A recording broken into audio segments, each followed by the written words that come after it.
शुरुआत में हमें 2035 दिखाया जाता है, जहाँ पर दुनिया की सब बहुत ज़्यादा तरक्की हो चुकी है और वहीं पर नाम आता है कंपनी का, जिसे बायोना के नाम से जाना जाता है, जो लोग के लिए ऐसी पूंजी बनाती है जो अगर उन लोगों के जिस्म से जुड़ जाए तो वह उन आम इंसानों से ज़्यादा ताकतवर और तेज़ रफ्तार हो जाते हैं। और यही वो लोग हैं जिन्हें बायोनिक्स के नाम से जाना जाता था। लेकिन वहीं कुछ लोग ऐसे भी मौजूद होते हैं जो इस बायोनिक्स के मन पसंद करते हैं। और वहीं दूसरी तरफ हम एक आदमी को देखते हैं जो एक बैंक में दाखिल होता है और जिसे ही वही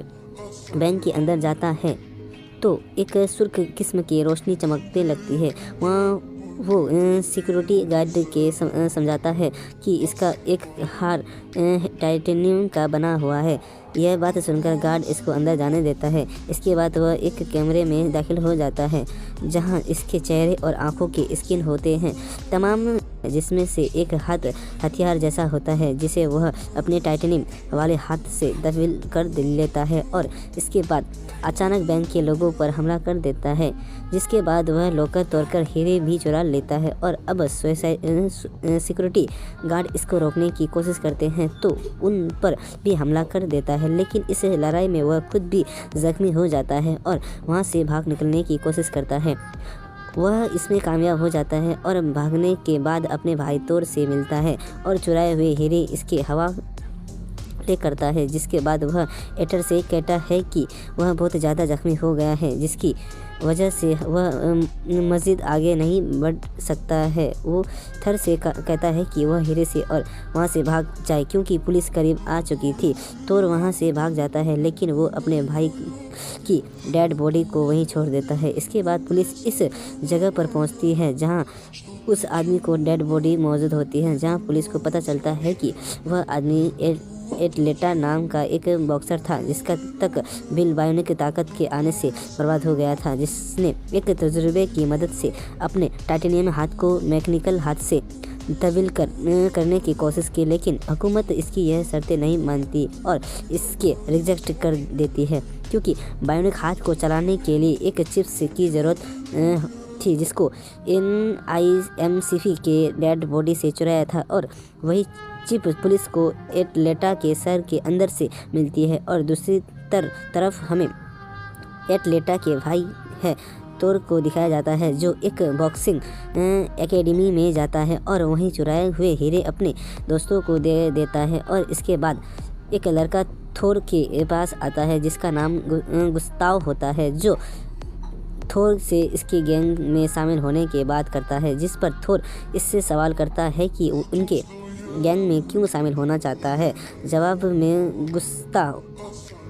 वो थोर से कहता है कि वह मौजूद हालात से तंग आ गया है और हालात को बदलना चाहता है। जिसके बाद गुस्ताव हीरो को परखता है और थोर को इनकी क्वालिटी के बारे में बताता है और कहता है कि हमें इन हीरो को $500,000 मिल जाएंगे, लेकिन जो लोग इनकी इस काम में मदद कर रहे थे उनको $1 मिलियन चाहिए था। लेकिन थोर को इस बात की भी फिक्र नहीं थी क्योंकि वो खुद से बायोनिक हाथ और पाँव बना सकता था जैसा इसने अपने भाई को एटलेटा के लिए बनाए थे, लेकिन इस बार वो इसे अलग तरीके से बनाना चाहता था जिसके बनाने के बाद शायद इसकी किसी और सहारे की ज़रूरत नहीं थी। गुस्ताव इसके कहता है कि वो किसी को जानता है जो इस काम में इसकी मदद कर सकती है। इसके बाद वह दोनों एक लड़की से मिलने के लिए चले जाते हैं जो गुस्ताव की बहन होती है और इसका नाम मारिया होता है। वह एक लॉन्ग जंप प्लेयर थी। इसकी ख्वाहिश थी कि वह लॉन्ग जंप चैंपियन बन जाए क्योंकि इसकी माँ भी लॉन्ग जंप चैंपियन थी और बचपन से मारिया अपने आप को इस गेम के लिए तैयार कर रही थी ताकि वह अपनी माँ को रिकॉर्ड तोड़ सके। लेकिन मारिया की बहन बीवी ने इस रिकॉर्ड को आसानी से तोड़ दिया था क्योंकि इसने अपने दाएं पैर को मैकेनियन पाँव से तब्दील कर लिया था और इस पाँव से वह इतना लंबा कूद सकती थी जो किसी आम इंसान के बस की बात नहीं थी। गेम्बी की ताकत से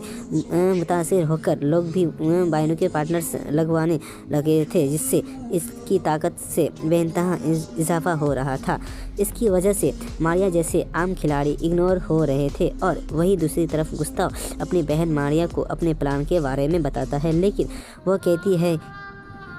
कि वह इस बारे में बाद में बात करेगी। और वही दूसरी तरफ हमें बायोनोक कंपनी दिखाई जाती है जिसके ओनर डॉक्टर डारियो और रिकॉर्डे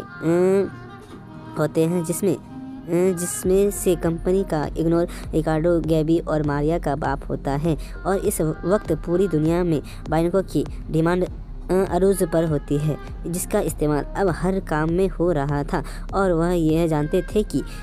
इनकी बनाई हुई चिप की अपडेशन के बाद दुनिया भर से इनके बनाए हुए हाथ पाँव की ताकत और रफ्तार 30 गुना तक बढ़ जाएगी। डारियो और रिकॉर्डे के साथ एक लेडी भी होती है जिसका नाम वंडा होता है, और ये तीनों गैबी के मैनेजर्स होते हैं और इस बात में खुश होते हैं कि इनकी बनाई गई चिप के अपडेट होने के बाद गैबी पहले से ज़्यादा ताकतवर हो जाएगी, जिससे वो नए रिकॉर्ड बना सकती थी। दूसरी तरफ हमें दिखाया जाता है कि मारिया है तोर से मिलती है, जहाँ पर है तोर मारिया को अपने भाई के मुस्तकबिल की बर्बादी के बारे में बताता है कि